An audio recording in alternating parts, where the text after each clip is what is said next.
As Michigan's most powerful and influential voice for business, the Michigan Chamber of Commerce stands ready to serve you. Go to mychamber.com, that's MICHAMBER.com, to learn more now.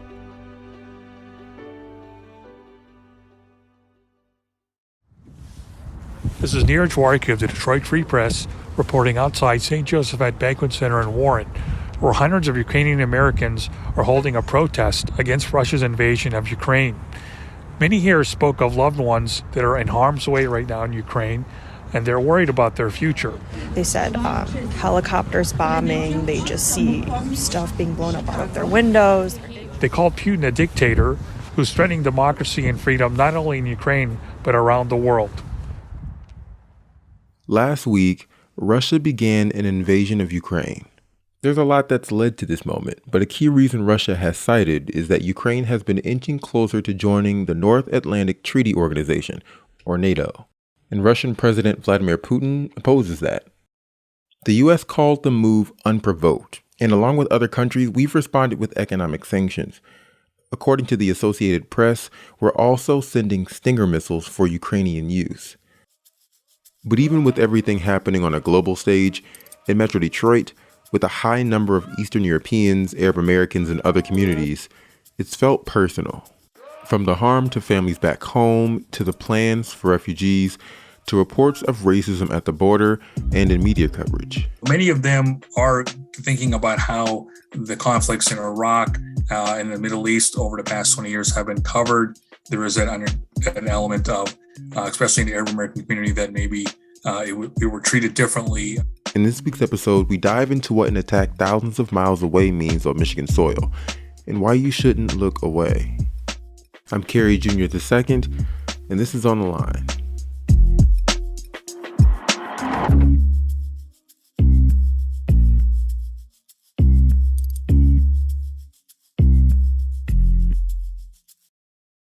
Can you start by introducing yourself with your name and your role? Hi, my name is Niraj Warikoo. I'm a reporter for the Detroit Free Press. Over the past week, I've been covering the Ukrainian American community and their concern about Russia's attacks. So Niraj, in your work with the Free Press, you speak to folks in immigrant communities and folks from minority communities and people of color. So obviously this issue with Ukraine and Russia has been building for a while, but I'm curious, when we really saw this turn in recent weeks, were you getting news of that from other media outlets, or were you hearing things from your sources? Well, I think last month I heard that the Ukrainian American community held a prayer vigil in Southfield at a Ukrainian church, and that was before the invasion happened. So there was concern that tensions were building. Over the past couple of weeks, I've been in touch with local Ukrainian Americans, speaking by phone, attending protests. So they've been keeping me up to speed on what's happening there. I've interviewed folks who have cousins that have fled to go to bomb shelters. Others are contemplating leaving. One had a cousin that has already left for another country to seek refuge. So I've been monitoring it mainly through that end, since I try to find a local angle here in Metro Detroit. But of course, I have been following national and international media outlets to also keep up to speed on what's happening. And could you explain the purpose behind those prayer vigils? So they were praying for peace. They wanted to help bring attention to the situation. I think at the time there wasn't, the public in America wasn't as aware of it as much as they are now, obviously, since the attacks happened. And they were wanting to tell folks, and they're especially the elected officials, hey, this is an issue. And they did have the support from local government leaders. Does Michigan have a large Ukrainian population? Yeah, the state of Michigan has a sizable Eastern European population. There are about 39,000 Ukrainian Americans. There are about a dozen Ukrainian churches in Metro Detroit. There's a Ukrainian cultural center. There's even Ukrainian financial institutions like credit unions. There's a couple of them. So the community here is pretty substantial. It's advocates say it's one of the largest and most active in America. I mean, Chicago has a bigger one in terms of numbers, but it's still pretty big here in Michigan. In addition to that, there are 65,000 Russian Americans. This is according to 2019 census data. In addition to that, there are other people of Eastern European heritage. The Polish American community in Michigan is very big, more than 800,000 people. There's also Lithuanian and Estonian communities. And that's important because they are close to Russia in terms of their geography. So they're also concerned about Russian attacks. And at the rallies, we've been seeing there are not just Ukrainians there, there are also people from other parts of Eastern Europe. And I would add, even some in the Russian American community have been supportive of Ukraine. I interviewed a woman who's of Russian descent that attended the pro-Ukraine rally in Warren a couple of days ago, and she wanted to show her support to Ukraine and say that, Vladimir Putin does not speak for me. Yeah, those rallies, that's perfect. I want to go to those rallies and get a little bit more specific about your experience there, because that obviously was a response to the initial invasion from Russia. Can you just take us to that moment real quick? Sure. Well, there have been about 5 rallies so far across Metro Detroit in support of Ukraine in recent weeks. Most recently, there was one in downtown Detroit.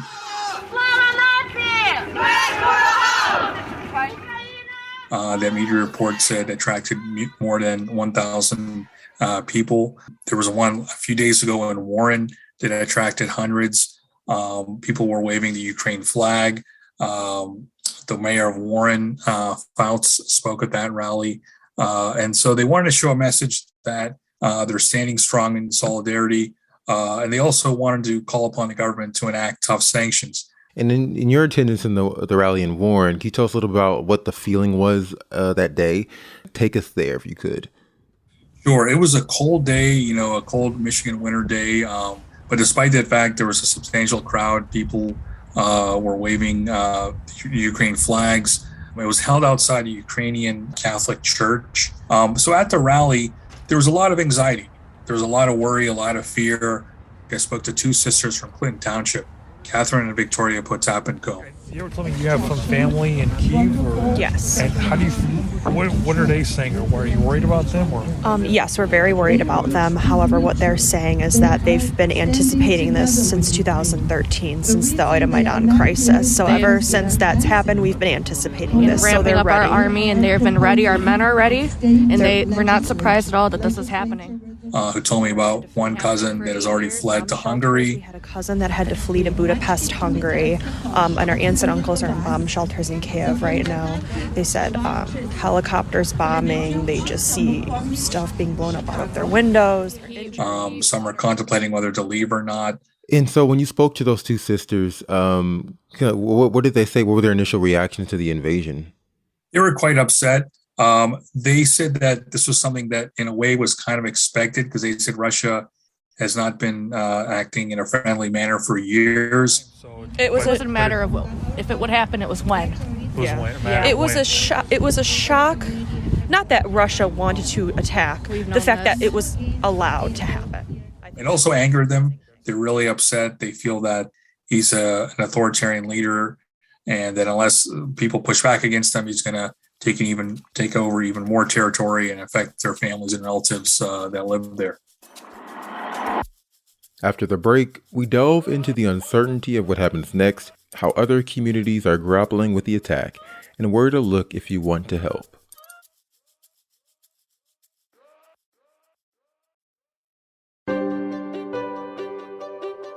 As Michigan's leading statewide business advocacy organization, the Michigan Chamber of Commerce is on the job every day standing up for job providers in the legislative, political, and legal arenas.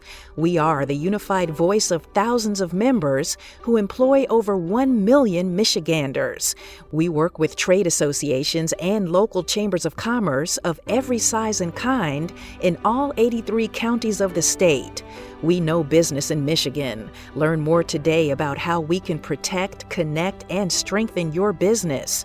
Whether that's advocating on your behalf at the Capitol, helping meet your informational, training, and networking needs, or boosting your bottom line visibility and voice, we're on the job for you. Make my chamber your chamber. Go to mychamber.com, that's MICHAMBER.com, to learn more now.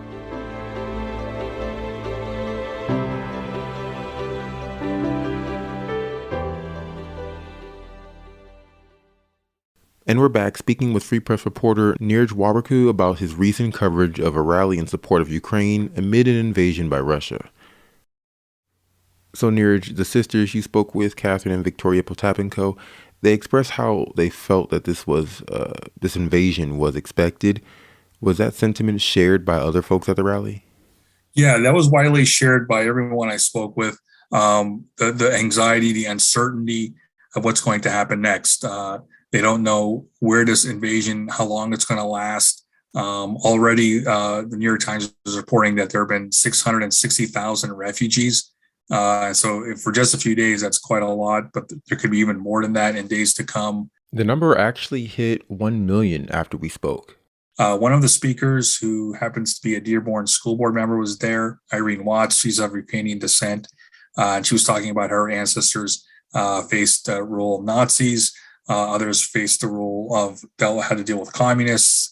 And so they managed to survive that. And they're saying that they're determined and that they will survive this. But at the same time, they're asking for help from the United States. They need the support of other countries in order to deal with Russia. I spoke with people who shared their stories of family members facing danger. But at the same time, they were determined. A couple of the speakers talked about fundraising efforts. Some are even trying to gather medical equipment like bandages to help the injured and help injured soldiers in Ukraine.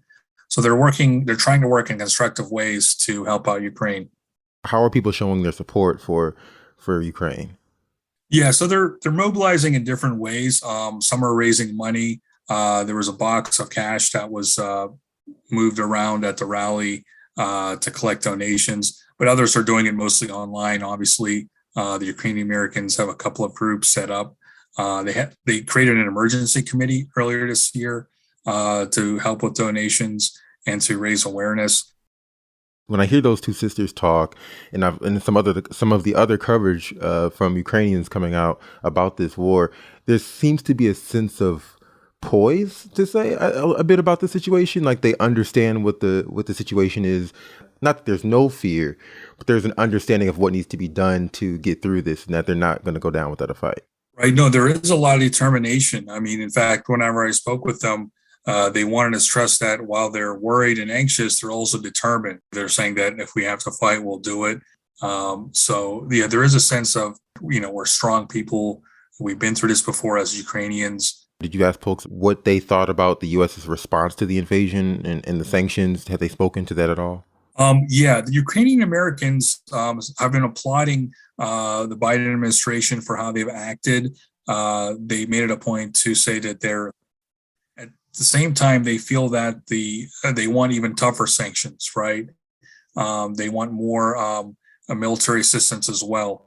They're worried that Russia will be able to not really feel any effects from mild sanctions, and they want even tougher ones. But overall, they have been supportive of government officials. How have you seen people come together on this situation? How are Ukrainians here supporting family back home, but also how are other communities supporting Ukrainian Americans? Yeah, it seems to have drawn a wide amount of support from different communities. Troy and Warren recently lit up their city hall in the colors blue and yellow in support. There's also local cities are doing some expressions of solidarity. So it's brought together a wide range of people. The Russian American person I interviewed was unexpected. She had a sign that said, Russians in support of Ukraine. So that's solidarity across ethnic lines. I should add there were representatives of the Jewish community in Metro Detroit, as well as the Bangladeshi American community. Since Michigan has such a large Eastern European population, it's especially important here because many of them remember the Soviet Union and the threat of Russia during the Cold War, and they see that as renewing itself today. I mean, it was even the sister said in the tape too, the Cold War never ended for us. The Cold War never ended from our perspective. It's always just been aggression and trying to reclaim Ukraine. And now we think that Putin has found a vulnerable place in history where he can do that. So, speaking to Eastern European families again, how are Polish Americans feeling? They're a neighboring country. Can you speak to their sentiments about this situation? Yeah, the Polish American community here is quite big. In terms of percentage of the population, it's the second biggest among all 50 states, only after Wisconsin. And they have dealt a lot over the decades with the threat of Russia. So they're expressing their support and solidarity. Our region is pretty diverse. There's, as you said, there's an Eastern European population, but there's also a considerable Middle Eastern population, and the media coverage of this invasion compared to that of Middle Eastern conflicts has been a topic of discussion. Could you talk about that? Kerry, that's a good point, and that's been an issue that's been talked about a lot in recent days. What some say is sort of the double standards in some of the media coverage in terms of how they cover this versus how they cover conflicts in the Middle East or in the non-Western world. There's also been the issue of some of the refugees fleeing who are not white and are being mistreated according to media reports. And so, as you may know, Michigan has a sizable Arab American community. We have the highest percentage of residents of Middle Eastern descent among all the 50 states, according to the census data. And so many of them are thinking about how the conflicts in Iraq and the Middle East over the past 20 years have been covered. And there's some of them are making the argument that the coverage here has been a little bit more sort of sympathetic in terms of them. Maybe that's partly rooted in race or ethnicity or religion. So that's a factor. At the same time, they are supportive in that. You have seen people in the minority communities expressing solidarity with Ukraine, but at the same time, there is an element of, especially in the Arab American community, that maybe we were treated differently when this was all playing out with the Iraq War 20 years ago. I mean, some of the language has been really problematic. I mean, the assumption that this is something that wouldn't happen to a country like this. When you said maybe the assumption of race, there were some reports where people were actually saying, oh, there are these white, blue-eyed, blonde-haired people who have to flee now, as if it didn't make sense for people who look like that. And I just thought that was really, my jaw dropped to hear how people were covering this. But in response to these, what have people been saying in response to some of the reports and how people have been covering this on top of that, even though we've acknowledged, of course, there's a problem with how it's been done? Yeah, I know that there was a group of Arab American journalists that put out a statement a couple of days ago raising the same points that you had mentioned and others have mentioned about sort of the double standards and just, the remarks such as using the word civilized, like this is an attack in a civilized area, as if, Iraq and its other places are not civilized. Slight tangent, but what's happening at the Polish-Ukraine border? Media outlets have talked about African nationals being blocked from entering Poland.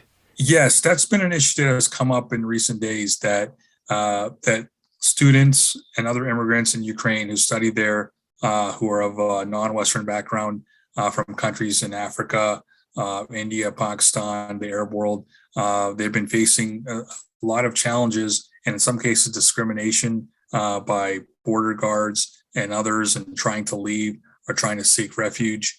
They've had to stay outside in the freezing cold in a couple of cases. And I know that there's been some efforts in African immigrant communities to try to lend their support. There's a lot of international students there from African countries in South Asia, and in the Arab world. And in situations like this, they kind of get marginalized. People don't really think about them, and they may not see them as fully part of the community.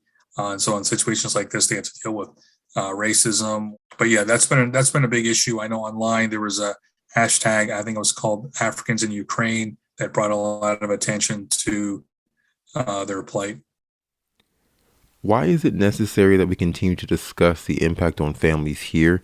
Why does this need to be talked about? Yeah, I think, Michigan, its unique population of ethnic Eastern Europeans, it's such a big community here. And so it's a big part of the culture. And so when Russia launches a major attack to its west, it affects a lot of people, both directly in terms of family ties, but also in terms of cultural ties, emotional ties. Even if they're second generation or third generation, it's something they still feel connected to in places like Michigan. But aside from that, they do make the argument. Like, for example, I asked the two sisters this specifically. I said, what are the broader implications of this? And they said, if you don't stop this person now, it could have effects in terms of other parts of the world. And they see it as a battle of democracy versus authoritarianism. What's next with your coverage on this? What does your future coverage look like? Well, hopefully we're going to keep telling the stories of people in Metro Detroit who have loved ones in harm's way. We're probably going to hear some worse stories in coming weeks, unfortunately. Some of them have already fled, but in some cases there may have been injuries or even worse. Hoping that doesn't happen, but that's something we're going to keep an eye out for. Also going to keep a look at how it's going to play out politically. If senators or congressmen here get more involved. Andy Levin has been pretty outspoken on this issue, but mainly the human stories, how it's affecting people in this region is something we're going to keep a focus on. Well, Niraj Warikoo, thank you so much for taking the time this afternoon to talk with us. Thanks, Gary. Appreciate it. Check out our show notes to find ways you can support the Ukrainian people who have been impacted. There you'll find donation sites and a list of food and drink spots in the Metro Detroit area that are seeking to help. This episode was produced by me and Darcy Moran with help from Tad Davis. Anjanette Delgado and Marianne Struman are our executive producers, and Peter Bhatia is our editor. The music for the show is called Fort Trumbull and was produced by DJ Lost Boy. Thanks for listening. Please rate the show, like the show, subscribe to the show if you enjoyed what you heard, and share it. We really appreciate it. See you next week.